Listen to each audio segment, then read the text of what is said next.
Мои стихове. Честита нова година! Живот и здраве!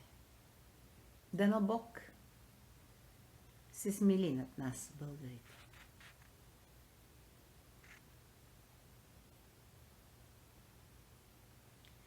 В годината на огнения кон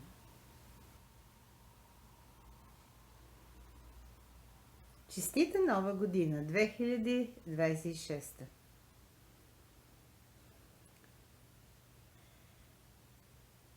Да се надяваме, че поне Бог ще бъде милостив с нас, българите. В годината на огнения кон змията се изхлузи и изчезна. Направила бе доста поразии, вълнения, беди, бури, стихии. С мен започна още месец май. Обви ме и пристегна ме до болка.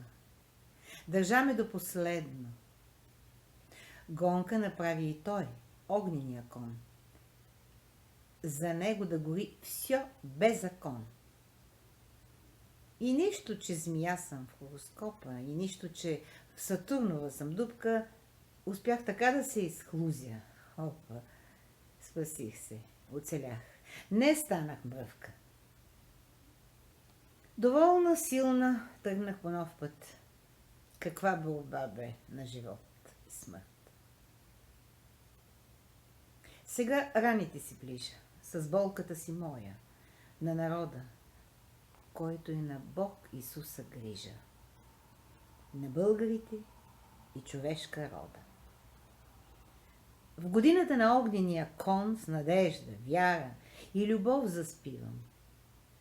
С теб събуждам се в изгрев нов, щастлива и блаженна, не унивам.